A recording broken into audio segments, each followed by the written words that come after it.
Bismillahirrahmanirrahim. Assalamualaikum warahmatullahi wabarakatuh. Alhamdulillah wassalatu wassalamu ala rasulillah wa ala alihi wa sahbihi wa mawalah ma ba'd.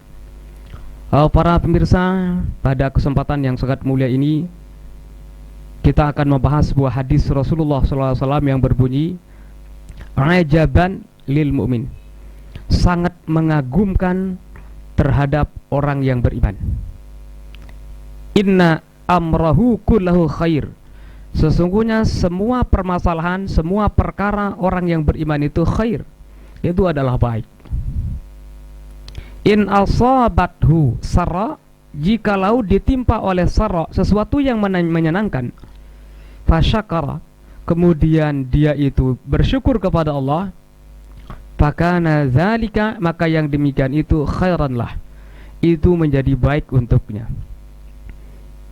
Wa in asabathu ad-dharra, dan jikalau ditimpa oleh sesuatu yang tidak menyenangkan, fasabara, kemudian dia sabar, fakana dzalika khairan lah, maka yang demikian itu juga baik untuk mereka. Walaysa dzalika illa lil mu'min, hal yang seperti itu tidak bisa terjadi kecuali bagi orang-orang yang beriman. Artinya apapun yang menimpa mereka, baik yang menyenangkan maupun tidak menyenangkan, semuanya adalah khair. Ini bagi orang yang beriman. Di saat dia ditimpa, diberikan sesuatu yang menyenangkan, syakara, bersyukur, luar biasa. Dia itu mendapatkan kebaikan dari Allah Subhanahu wa taala. Dan sebaliknya, apabila ditimpa oleh sesuatu yang tidak menyenangkan dan mengembalikannya kepada Allah dan bersabar, hal itu juga menjadi khair, baik baginya. Pada kesempatan yang sangat mulia ini, saya akan sedikit mencoba untuk menyampaikan ungkapan daripada Ja'far Shadiq, Imam Ja'far Shadiq. Ungkapan beliau sangat menarik. Ini bagi kita terutama sekali yang sering atau terkadang mendapatkan sesuatu yang tidak sesuai dengan keinginan kita. Beliau mengatakan, ajibtu limani betulia bi arba'in kaifa yaghfulu an arba'in. Aku heran kepada orang yang ditimpa oleh 4 perkara. Kaifa yaghfulu an arba'in, kenapa mereka itu lalai daripada 4 perkara. Yang pertama, ajibtu limani betulia bi dhurrin kaifa yaghfulu an qaulillahi ta'ala. Aku heran dengan orang yang ditimpa oleh dhur, orang yang ditimpa oleh penyakit, kaifa yaghfulu, kenapa dia lalai daripada firman Allah yang menceritakan tentang ungkapan Nabi Ayub yang mengatakan anni massaniyadh dhurru wa anta arhamur rahimin. Ya Allah, aku ditimpa oleh penyakit, wa anta arhamur rahimin, dan engkaulah maha kasih sayang. Masya Allah, tabarakallah. Nabi Ayub itu ditimpa oleh penyakit, diuji oleh Allah SWT selama 18 tahun. Kayaknya tidak ada di antara kita yang ditimpa oleh penyakit, yang ditimpa oleh namanya musibah bertubi-tubi, berturut-turut tanpa putus sampai 18 tahun. Sampai istri beliau minta, wahai Nabi Ayub, engkau adalah kekasih Allah, Nabi Allah SWT. Oleh sebab itu coba mohonlah kepada Allah Subhanahu wa taala supaya engkau diberikan kesembuhan daripada penyakit.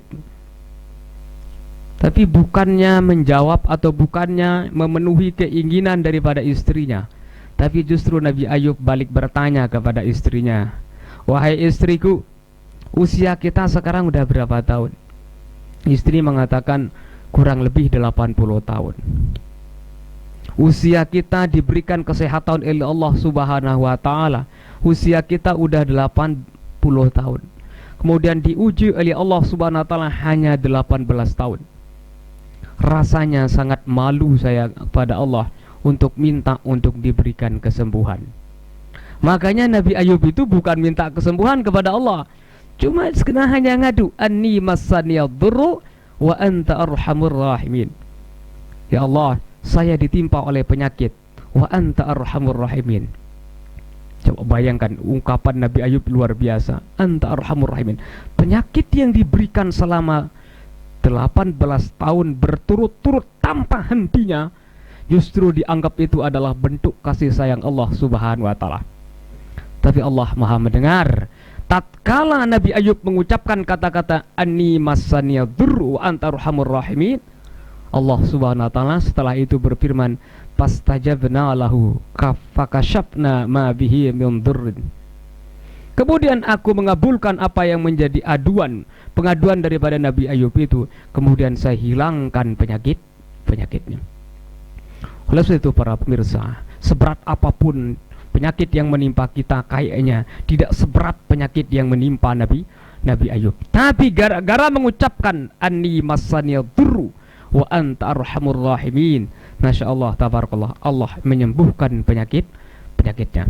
Oleh sebab itu, sebesar apapun, seberat apapun penyakit yang menimpa kita, hendaklah kita menyerahkan diri kepada Allah dengan ungkapan anni massaniya dzurru wa anta arhamur rahimin, maka insya Allah Allah akan menghilangkan penyakit tersebut. Kemudian yang kedua, Imam Ja'far Shadiq mengatakan ajibtu limani betulia bi ghammin kaifa yaghfulu an qaulillah.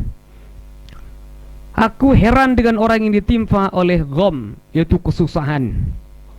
Kenapa mereka itu lalai dari firman Allah yang menceritakan tentang Nabi Yunus, la ilaha illa anta subhanaka inni kuntu minaz zalimin.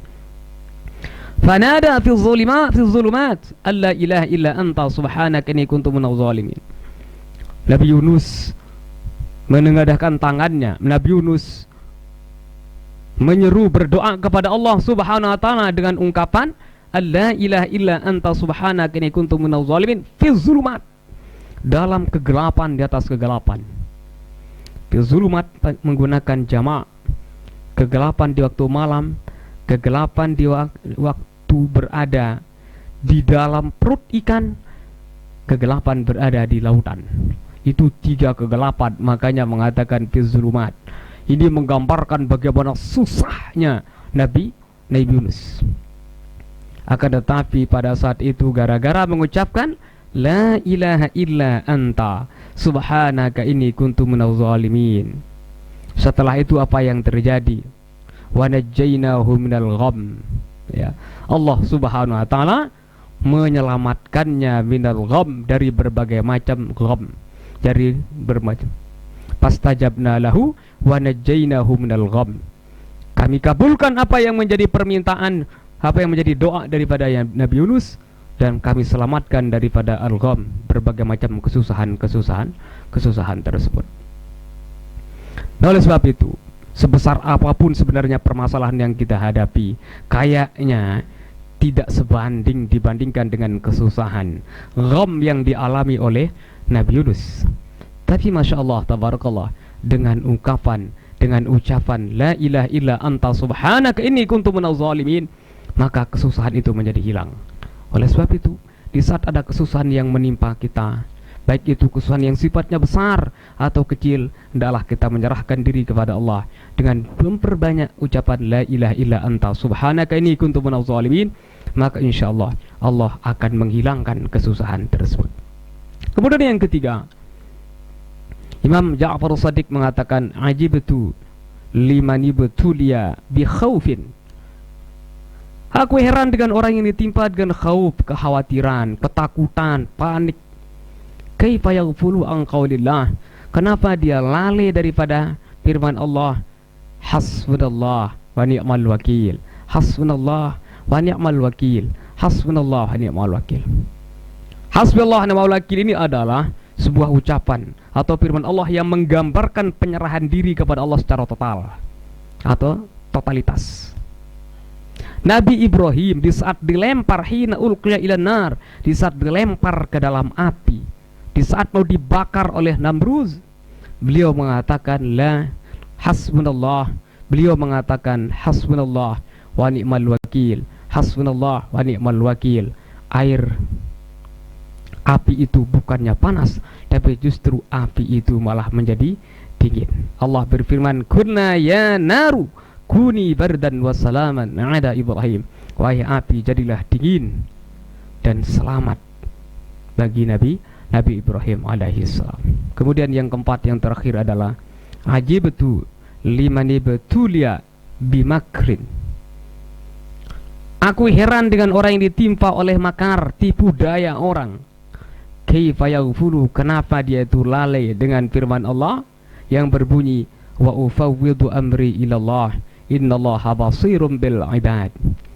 Artinya kalau ada orang yang niatnya tidak baik kepada kita, ada orang yang ingin untuk mencelakai kita, ada orang yang ingin untuk menipu daya kita, membunuh kita, maka hendaklah kita menyerahkan diri kepada Allah dengan ucapan wa ufawwidu amri ilallah. Maka insyaallah ayat selanjutnya fawaqahullahu sayyiati ma makaru, maka Allah akan memelihara kita daripada kejahatan, kejelekan, daripada makar mereka.